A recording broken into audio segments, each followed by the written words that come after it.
The poor and immodest way in which people dress, especially while attending Holy Mass, has become deplorable. This immodesty is very much tied to the widespread impurity in our culture and society today, as we know. Immodesty is one of our biggest problems in dealing with purity in the West. And purity requires modesty, which is an integral part of temperance. And so what is modesty? Modesty protects the intimate center of the person. It means refusing to unveil what should remain hidden. We're not living before the fall. We're living after the fall of Adam and Eve. You and I are fallen human beings. We need to cover and protect what needs to be covered and protected, and not to reveal those things to other people. It's very simple. Modesty guides how one looks at others and behaves toward them in conformity with the dignity of persons. And this is where we get into trouble. As you know, with all of the immodesty and the way that we act as human beings in our culture and the epidemic of pornography, as a culture, we no longer see each other as people. We see each other as things. That's the way it has become because of our lust and our pride, our greed. We look at each other and say, this is a thing. And you know what? Things can be used and things can be disposed of.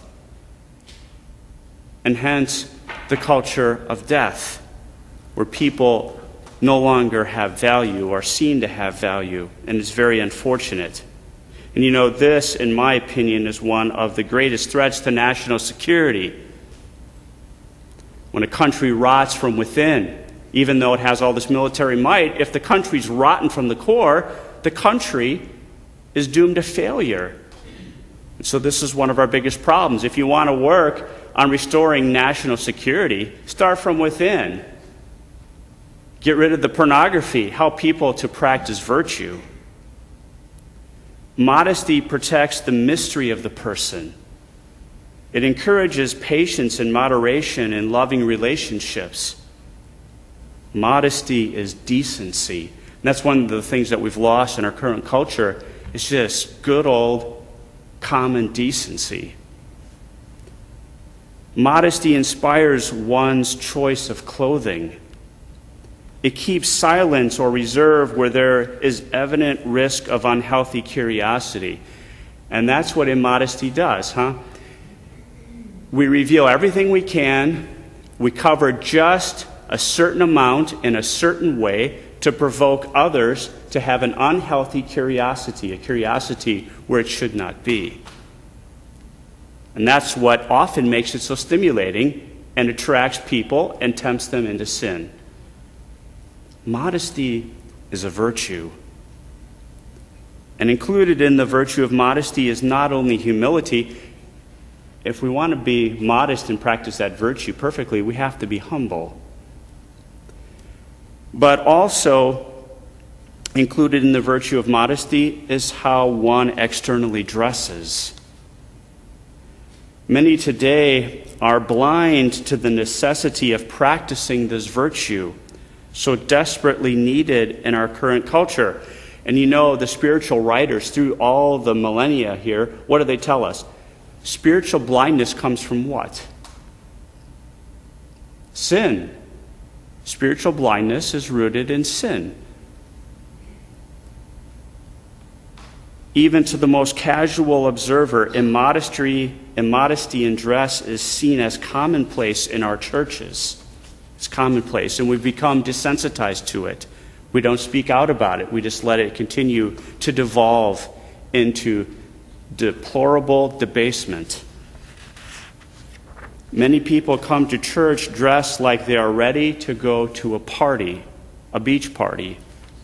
Unfortunately, one should not come to church dressed in shorts, mini skirts, swimsuits, Yes, it needs to be stated because people are blind to it. Bikinis, tank tops, dresses above the knees. Ladies, the knees are the cutoff point. No dresses or skirts that go higher than the knees. It is very provocative to men. Bare shoulders as well. Bare arms, low-cut dresses, sleeveless shirts, very tight-fitting clothing. It is disrespectful to our Lord who gave us the virtue of purity and modesty. It is clear that there must be a return to having a holy fear of God and for his true presence in the Eucharist and for being in his house. How can we expect to grow in the spiritual life if we are dressed in a way that leads others into temptation? We say at the Our Father, and lead us not into temptation, and here we are coming to church dressed to provoke other people to temptation. There's a disconnect. There's a spiritual blindness. How dare we approach the Holy Eucharist dressed like we are going to the beach? When a person dresses immodestly, he or she can become an occasion of sin for other people. And this is the fashion for today. Each year, it seems that the latest fashion is to see how much more I can provoke another human being. They've already gotten it to the place where they've taken off as much as they possibly can, or it's so tight that you might as well not have it on anyway, except for maybe warmth, for whatever little protection that provides. But it's now, how can I provoke you? Because you know what? I love having power over you. So I'm going to use my body to have power and control over you. And people love that feeling and experience. That's sick. And it's not love. If you're trying to provoke me into sin, you don't love me. You don't love me at all. You love your power to try to have control over me. Very unfortunate. To knowingly and intentionally dress like this is sinful and can easily be seriously sinful because one becomes a temptation for sin, to sin for other people. All of us are weak. We are post-fall of Adam and Eve. We're weak. We easily are tempted to his sins of impurity by someone else's immodesty. And so before we go out and buy new clothes, we should do a modesty check. And first I'll start with the ladies and then I'll move to the men. But each have a responsibility to other people. We have a responsibility to each other. If I truly love you, I want to do everything in my power to help you to grow in holiness, not bring you down. Ladies, some guidelines. And these, to some people, are going to seem silly, or they're going to think, this priest is way out in left field somewhere. And you know why? Because we're so desensitized to this. We've almost lost completely the notion of this virtue, of modesty and purity. You know, dresses should have some form of a sleeve, should have some form of a sleeve to it. Especially when we're coming into church, it shouldn't be just sleeveless dresses and showing all of my arms and my back and my belly. And the dress should come down, or the skirt should come down to the knees or below. Transparent dresses are improper.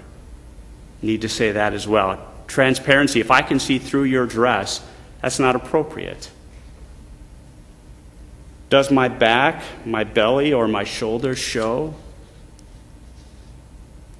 Does my back or belly show when I am bending down or stretching?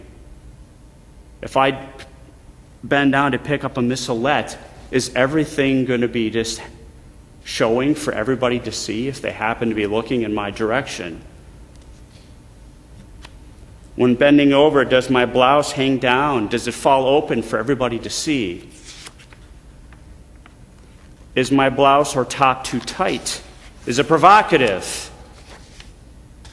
Is it more loose-fitting, or is it too tight and revealing? Can one see the outline of my underclothes through my tight-fitting clothing? Someone can see your underclothes through your tight-fitting clothing. The clothing is too tight, generally speaking. We are concerned, of course, about how much flesh is showing. But modesty is not just about how much skin is showing, but it's also about how much of me I'm revealing to everyone else. And so if I come dressed in the most tight-fitting spandex little suit that I can possibly find, and wear that and nothing else, that's very provocative to other people. Men, too, you are not off the hook. Shorts, tank tops, and especially for teenage boys, the vulgar T-shirts that have anti-Catholic and anti-Christian slogans written all over them coming to church. There's a very big disconnect if that should happen to be the case. And men, it is appropriate to wear a suit and a tie if you have one. If you're decked out to the nines, that shows a respect for God and being in God's house. And it shows a respect for other people. And everybody sees that and pays attention to that. The way one dresses is a big determinant in one kind of a person you will attract if you are looking to attract people. If one is dressed immodestly, one will attract someone, generally speaking, not because that person loves me for who I am as a human being, but they love me for my body because they see me as a thing. They want to use me as a thing, an object. They don't care about me. As soon as they're done with me, they're going to discard me like a piece of trash. That's not what we are about. We're about dignity and respect for the human person. And dressing like I have a sense of my own dignity as a human being. By the way we dress says a lot about who we are. More than our words, a lot of times, we make very large statements by the way that we dress.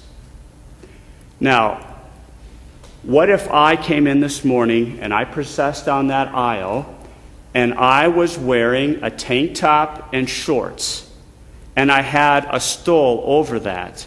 I didn't have a chasuble on, I didn't have my habit on, let's say I even had a pair of flip-flops on. No socks, no tennis shoes, no t-shirt.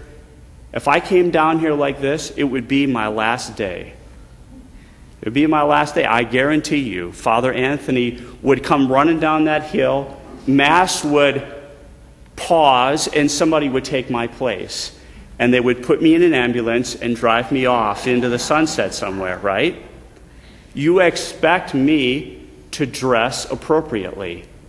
And guess what? I, as a Catholic priest, have the right to expect you to dress appropriately. If you come to church dressed like you're a prostitute, that's wrong, and you have violated my rights. And it needs to stop.